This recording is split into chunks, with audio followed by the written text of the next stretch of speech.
Goyal, Dr. Acosta Medina, it's so nice to spend some time with you today. I appreciate you both sitting down with me and the histio community to explore a little more about your recent publication in Blood Advances, Long-Term Outcomes Among Adults with Langerhans Cell Histiocytosis. I'm excited for you both to introduce yourselves and to talk more about this publication, the study, and some of what inspired it, as well as what the future might bring because of the work that you've done. I understand that the publication explored the prognosis of LCH in adults, talked about some of the risk of mortality based on sites of involvement or mutation, touched on the importance of a plan for reducing health risk behaviors. You talked about testing for health challenges. There were several findings in the publication and some very important and interesting data. And so I'm really looking forward to learning more from both of you about this work and sharing this with the community. So first, I'd love to have you introduce yourselves. So Dr. Acosta Medina, we'll start with you, if you wouldn't mind just giving us an introduction. Of course, yes. And first and foremost, thank you for having us. Very nice meeting you. And Dr. Acosta Medina, Aldo's okay. I'm one of the incoming hematology oncology fellows at Mayo Clinic in Rochester. Originally from Mexico, but have been over here in frosty Rochester for around 4 years now, where I had the opportunity of meeting Dr. Goyal, who has been an amazing mentor, as well as additional people in the histiocyte working group. Thank you so much for your passion and commitment to the work that you're doing, and for your special passion for histiocytosis as well. Dr. Goyle? Deanna, it's great to be back. My name is Gaurav, and I am a hematologist oncologist focusing on adult histiocytosis at University of Alabama, Birmingham. I trained at Mayo Clinic over 5 years ago, and that's how I got to work with Dr. Costa Medina on this very important project. Thank you so much. I know that you're doing a tremendous amount of work with your survivorship study as well. And so just thank you for all that you're doing. Well, I will turn the first question to you, Dr. Goyle. Can you walk us through the background for this work, a little bit about what inspired the study as well as the publication? Yes, most of the knowledge we had about LCH was derived from childhood LCH, pediatric LCH studies. There was, when I looked at the literature, there was a lack of or shortage of data from adults with LCH. And I saw plenty of these patients in my clinic, both at Mayo Clinic and at UAB. And so it naturally came to my mind that it's time to conduct a large study to look at how are these patients doing, especially in the contemporary era, meaning in the last at least 10 years or so, especially since we have known about mutations and all that other information has come to light. I also was specifically interested in, we wanted to look at what was the long term risk of mortality. Because a lot of studies focus on, okay, how is the LCH doing? Is the LCH under control or not? But we wanted to go beyond and see what challenges, especially what health conditions led to death or mortality, because those are very important to focus on, because we do believe that the treatments of LCH have improved. So at that time, the survivor population is growing. So it's important to figure out what challenges they are struggling with, and that's one of our focuses for the survivorship study as well. So really trying to hone into those health problems that we can potentially intervene early on, and that will help counsel patients in the clinic as well. Right. I mean, it's a very important question, and I appreciate the focus on adults, especially with Langerhans cell histiocytosis. So there was a lot of really important things that you talked about in this publication. Dr. Acosta Medina, maybe you'd like to start and share some of the things that you uncovered through the study and through this work. In general terms, the first thing that we kind of tried to look at is how big of a sample we had to kind of start to tease out all of these questions, and try to get a little bit more into the nitty gritty and answers of the points that Dr. Goyal mentioned. And fortunately, we were able to find that even only focusing in adult populations over the span of 2 decades in the center, we had been able to include more than 200 patients in the study. And these spanned throughout those 2 decades quite heterogeneously. In addition to that, it was a very nice representation of all the spectrum that we know that Langerhans cell histiocytosis can be, as some of the viewers may be familiar with. Langerhans cell histiocytosis can present in very different, in very various ways, anything from small single lesions to very deep multi-organ involvement that can be quite significant both from a quality of life perspective as well as from just survivorship in of itself. And so seeing that we were able to capture a wide breadth of these was actually amazing to see in terms of, well, we can start to derive a little bit more about how all of these different patients are ultimately living throughout time. One of the first things that we noticed was, of course, kind of diving a little bit more into, okay, how are these patients responding to treatment, and then of course how are they living, and are we impacting those outcomes?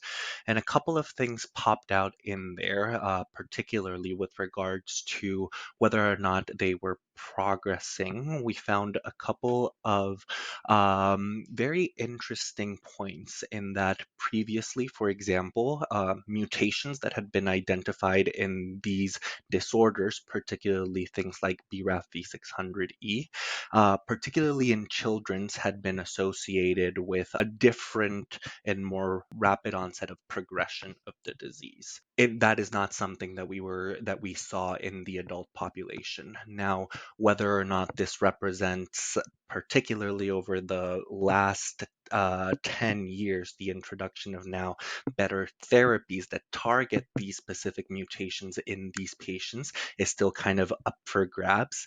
But definitely overall, it wasn't something that was significantly impacting that time before patients required, for example, additional therapies, or that the disease kept ongoing and progressing. And other than that, we were also able to very much identify kind of two groups of patients and kind of separate patients into patients that have a little bit more of a limited disease, and that sometimes with even local therapies, they can have a good control of their Langerhans cell histiocytosis.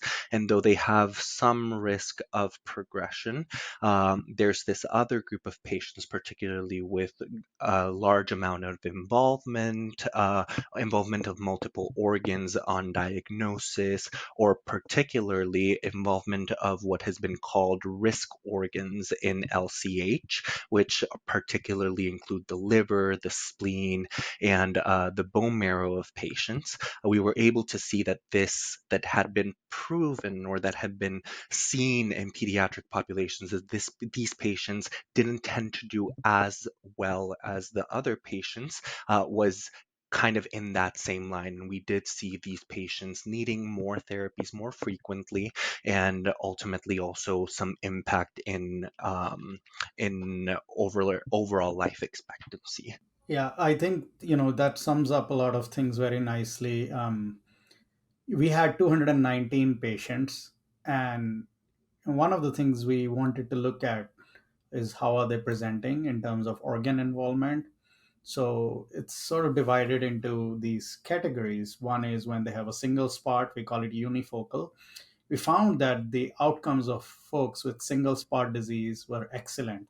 And actually, we compared the survival to the general population, and it was comparable to the general population. Then the other group that Dr. Acosta Medina mentioned was the risk organ involvement. Now, we had not examined that in adults previously, but that particular group seems to have worse outcomes than the others. And it really highlights that we need special treatments, or we need better treatments for that subgroup. Now, our cohort, the individuals that were in our study, a lot of them did not get targeted therapy. So that may be one of the directions in the future needs to be looked at, is whether targeted therapy should be used early on in those cases. The other thing that we found was that was of interest was the long-term outcomes. Well, we found that the 5-year survival was excellent. It was close to 90% in our cohort. And now that has to be taken with a grain of salt because there are many factors that have been ongoing. I do anticipate that the survival will be even better if I were to conduct a study from now into 5 years into the future, because these individuals were encompass 20 years where a lot of advances have been made.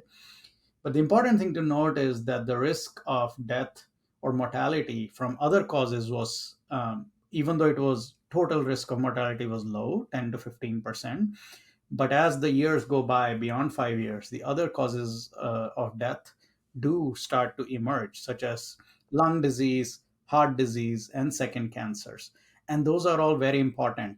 COPD, for example, it's a smoking related disease. We saw several cases where there was lung LCH and they also had COPD.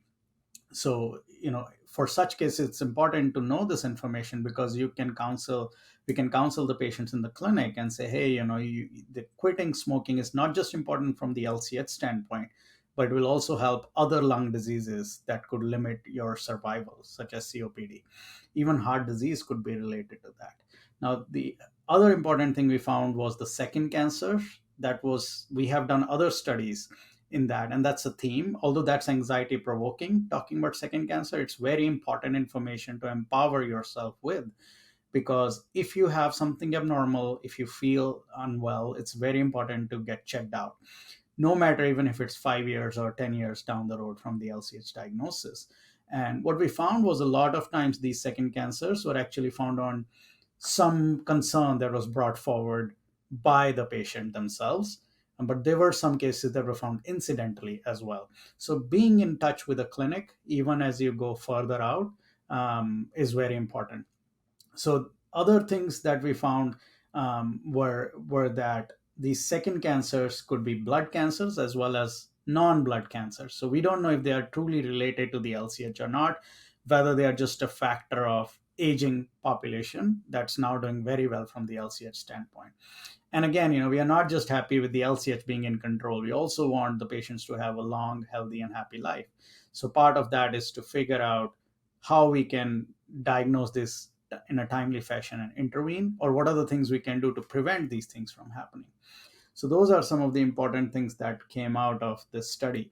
And this is what we are trying to study even further by the survivorship study, where we are talking about 200 patients, but in the survivorship study we really want to get more than 1,000, even 2,000 individuals, to then finally go in and do some sort of an algorithm, eventually a computer based risk algorithm, where you can say, okay, well, you have LCH of this organ, you got this treatment, here is your 10-year risk of developing health condition of some sort, and these are the things we are going to do, sort of giving some sort of a passport like childhood cancer survivors get, where they can just go to whoever doctor they're going to. If they're going to an emergency department, they can show these are the treatments they got.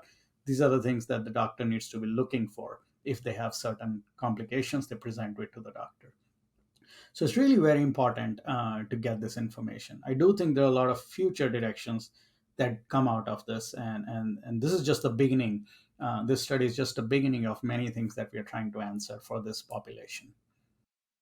It's really inspiring and fills me with a lot of hope to know that we're talking about these parts of the journey, because I know 30 years ago it was, what's the right therapy? We didn't know about the genetic mutations, and now we're exploring whether or not certain genetic mutations and risk organ involvement can mean faster progression. And there's so many different questions we can ask now because of all the advancements that we've made. And I'm so grateful that you're focusing on this, because this is such an important piece of the picture. Is not just diagnosis, treatment, and then move on, but there's so much else that could be part of this. And so I really appreciate everything that you're doing. I love the idea as well of having this information. And you mentioned, Dr. Goyal, that this can be anxiety provoking a bit. And I'll just share with the community, as an LCH survivor myself, it is nice to know this information, even though, yes, it can be a little intimidating to hear these things. We then have the power to go and talk to our providers and to, bring things up when we don't feel ourselves. And so I think that knowledge can be power. And so thank you for giving us that opportunity to have this information. You both touched on the fact that there are some future things that are, you're thinking about. Maybe you've highlighted some of it already with the passport and some other ideas, but I'm sure there's also other questions you want to ask or other places you want to take this work. Maybe you can kind of answer two questions in one. What are your next steps, and then what do you think this study highlighted as what's next, and then also in general in the future, how will this impact the future? Yeah, well, I'll say a few more words about it, but also want to make sure Dr. Costa Medina gets to see. He did a lot of hard work on this study, so to chime in. But like I said, I think another aspect of this study that is highlighted is we have this growing survivor population, right? At 10 years, we have more than 80% or so individuals that are surviving this disease now. And we have learned from other cancers survivorship studies that they can still be a lot of symptoms that these individuals can be struggling from. So that's something that we can now measure by doing surveys and questions in a systematic fashion. And then you can actually calculate a score. It's a number which you can actually compare to the general population who did not have LCH, and figure out the term that's used is health related quality of life, which encompasses physical, mental, social, and even in some cases, spiritual health. How is experiencing cancer affecting those domains? Because I do see a lot of individuals in the clinic who may be in remission, but it's not like they went back to a normal life right away. So, a lot of symptom burden that some of these survivors carry. So, one of the areas that we want to explore is how is this growing survivor population? How are we able to support them? To able to answer that question, we need to first ask how are they doing. So one of the studies we are doing as a part of the survivorship study, we are asking people how are they feeling, how are their symptoms, physical, are they able to do their things, are they able to enjoy activities that were joyful in the past, things like that. There's a lot of mental health challenges as well in cancer survivors, which are very important to address. And so not just a survival, but also are you living well. So those are the two things that are very important. So for me, that topic is very close to me. So that's very important. And of course, like Dr. Acosta Medina said, and I'll let him chime in actually about that, because he did come up with this analysis where we found that the risk organ and these other risk high risk subgroups may need to be treated differently. I don't know. What do you think, Dr. Acosta Medina? Yeah, and no, Dr. Goyal, I completely agree. And I think one of the biggest kind of eye openers that we had is that we, of course, with all of the evidence that comes from the great amount of population in pediatrics that goes through kind of going through this disease process, we we kind of had the understanding of we're under the assumption that patients that have these involvement of risk organs are doing a little bit worse. And because of that, and because we were seeing it in clinic, we of course treat it as such. But now we have kind of direct evidence of the major differences that these are playing, and ultimately that can guide us. And one of the major directions that I think this will help us is teasing out, because these are such rare disorders, and even in that rare disorder it's a limited amount of patients that present with these, we start to tease out a little bit more information each time on how they're presenting, to hopefully start to address early introduction of treatment, early introduction of ways to detect these involvements. Because sometimes we noted that while some of these patients that had these risk organ involvement had them when they were first diagnosed, a lot of them, or a number of them, had an initial involvement of one, but then also additional signs in other organs. And so, just the thought process of, okay, this is someone that I have to be a little bit more conscientious and be kind of high alert, and making sure that we're asking the patients, how are you feeling? How is everything faring? Because, as Dr. Goyal mentioned, ultimately, yes, one of the initial things that every hematologist and oncologist kind of look at is, are our patients surviving? But now I think we've come into an area in a time in cancer care that the question now goes beyond that. It's not only are we living longer, it's how are you living, and how we can impact our patients' daily quality of life. So I definitely, particularly for example, liver involvement, seeing how liver involvement in patients behaves a little bit more in patterns of other known liver disorders, for example, sclerosing cholangitis, opens up a whole new avenue in terms of how we can best treat these patients moving forward. So very optimistic in that way. And the one additional thing that I will add onto it is, as Dr. Goyal mentioned, this piece about the additional malignancies, the possibility of a second cancer. While in moving forward, I'm going to, as I mentioned, be switching into the hematology oncology track as I move into my fellowship. Currently, I'm a primary care physician here in Rochester, Minnesota. So the impact of the daily living and making sure that we maintain patients, that we follow them up, that they're not lost to follow up, because if we don't see them, we're not going to find these things. We're not going to know how the patient is faring, how everyone is doing on a day to day, and also missing general aspects of their care like screening.